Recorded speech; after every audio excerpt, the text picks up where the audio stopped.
Area 51. இந்த பேரை கேள்விப்படாத ஆளே இருக்க மாட்டாங்க. இந்த பேரை கேட்கும்போதே ஏதோ மர்மமான ஒரு ஃபீல் தான் இருக்குதுல்ல. அந்த மர்மங்கள்லாம் உண்மையோ பொய்யோ, ஆனால் மக்கள் இதை சுற்றி பல கதைகளை சொல்லிட்டு இருக்காங்க. உதாரணத்துக்கு சொல்லணும்னா, இந்த பூமியில் ஏலியன்ஸ் வந்துட்டு போகிறதுக்கான ஒரு ஹெலிபேடாக யூஸ் பண்ணுறது இந்த ஏரியா 51 தான் சொல்லுவாங்க. சயின்டிஃபிக்கலாக கொஞ்சம் சொல்லணும்னா, அங்கே நிறைய கதிர்வீச்சு இருக்கும், அங்கே போன மனுஷங்க கொஞ்ச நேரத்தில் எரிஞ்சு போயிடுவாங்க. இப்படி பல கதைகள் இருக்குது அந்த இடத்த சுற்றி. ஆனால் இந்த இடத்தோட உண்மையான கதை தான் என்ன? அஃபிஷியலாக யூஎஸ் கவர்மெண்ட் என்ன சொல்கிறாங்கன்னா, அந்த இடத்துல இராணுவ விமான பயிற்சி மட்டும்தான் பண்ணதாக சொல்கிறாங்க.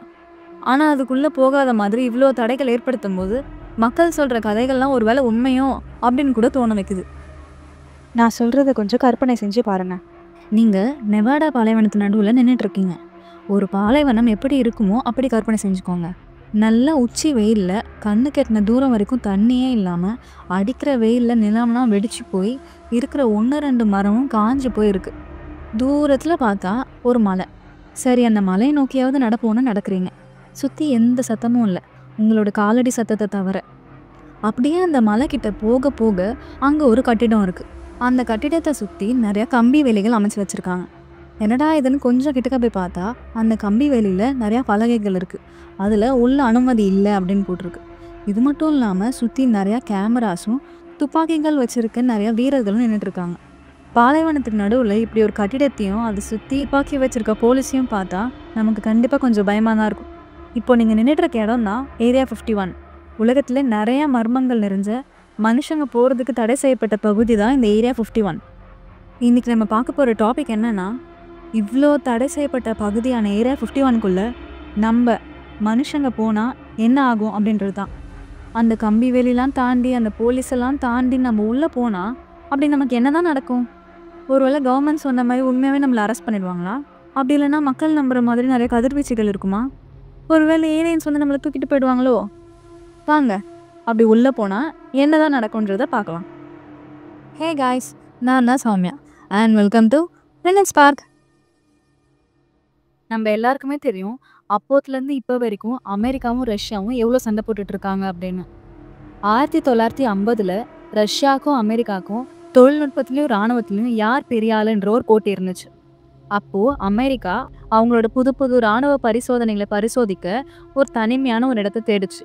மக்கள் அதிகமாக வந்துட்டு போகாத இடமா இருக்கணுன்றதுல அவங்க ரொம்ப உறுதியாக இருந்தாங்க. அதுக்காக அவங்க சூஸ் பண்ண இடம் தான் இந்த நெவாடா பாலைவனம். இந்த இடம் ஆரம்பத்தில் க்ரூம் லேக்னு அழைக்கப்பட்டுச்சு. ஆனால் அதுக்கப்புறம் ஏரியா 51ன்னு சொல்ல ஆரம்பித்து அந்த பேரில் ரொம்ப ஃபேமஸ் ஆகிடுச்சு. இந்த இடத்துல அமெரிக்காவோட விமானத்துறை வரலாற்றிலேயே ரொம்ப முக்கியம்னு கருதப்படுற சில திட்டங்களை உருவாக்கி பரிசோதிச்சாங்க.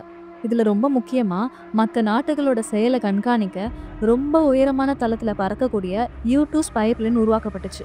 இந்த விமானத்தை முன்னோடியாக வச்சு தான் உலகத்திலே புகழ்பெற்ற SR-71 உருவாக்கப்பட்டுச்சு. அதுக்கப்புறம் உலகத்திலே முதல் ஸ்டீல்த் போராளி விமானமான F-117 நைட் ஹாக் உருவாக்கப்பட்டுச்சு. இது நவீன போர் முறையே மாற்றுச்சு.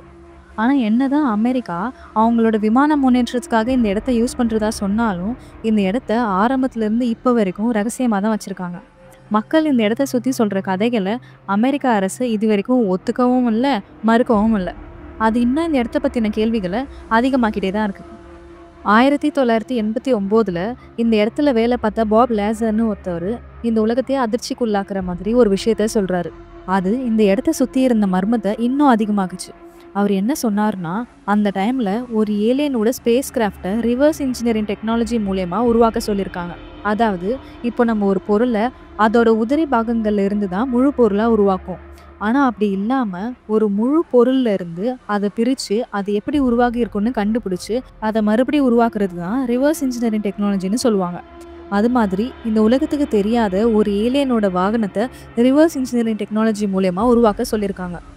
இது மாதிரி பல வேற்று கிரக வாகனம் வந்ததாகவும் அதோட தொழில்நுட்பத்தையும் அது எந்த விதியில் செயல்படுதுன்றதை பற்றியும் ஆராய்ச்சி பண்ணுறதா சொல்லியிருக்காரு. இது கூடவே எலமெண்ட் 115 ஒரு மர்ம பொருளை அங்கே யூஸ் பண்ணிகிட்ருக்காங்கன்னு சொல்லியிருக்காரு. இது மாதிரி பாப் மட்டும் இல்லாமல் அங்கே வேலை பார்த்த நிறையா பேர் அங்கே மனுஷங்க இல்லாமல் வேறு உருவத்தில் இருந்தவங்களையும் பார்த்துருக்காங்க.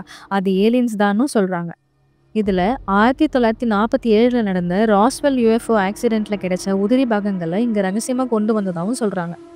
இதெல்லாம் கேட்டும் நீங்கள் ஏரியா 51க்குள்ளே போகணும்னு நினச்சா அதுவே கொஞ்சம் பயங்கரமான விஷயம்தான். ஆனால் அப்படி போனால் நீங்கள் அந்த இடத்தோட எல்லையை அடையிறதுக்கு முன்னாடியே உங்களை பிடிச்சிடுவாங்க. அந்த இடத்த சுற்றி இராணுவ வீரர்களும் சிசிடிவி கேமராஸ் மட்டும் இல்லாமல் மனுஷங்க நடமாட்டத்தை கண்டுபிடிக்க பூமிக்கு அடியில் சென்சார்ஸும் இருக்குது. அப்படி அந்த சென்சார்ஸ்லாம் தாண்டி நீங்கள் உள்ளே போக ட்ரை பண்ணால் கண்டிப்பாக உங்களை அரெஸ்ட் தான் பண்ணுவாங்க. இது கூடவே நிறைய அபராதங்களோட மரண தண்டனை விதிக்க கூட வாய்ப்பு இருக்குது. நிறைய ஆராய்ச்சியாளர்கள் என்ன சொல்கிறாங்கன்னா, நம்ம ஏரியா 51 ஒரு கட்டிடத்தை பார்க்குறது வெறும் ஒரு புள்ளி மட்டும்தான். பாலைவனத்துக்கு அடியில் பெரிய அண்டர் கிரவுண்டே இருக்குன்னும் அங்கே தான் மர்மமான நிறைய ஆராய்ச்சிகள் பண்ணுறதாகவும் நம்புகிறாங்க. மனுஷங்க இது வரைக்கும் பார்க்காத பல கண்டுபிடிப்புகள் இருக்கலாம்னு சொல்கிறாங்க.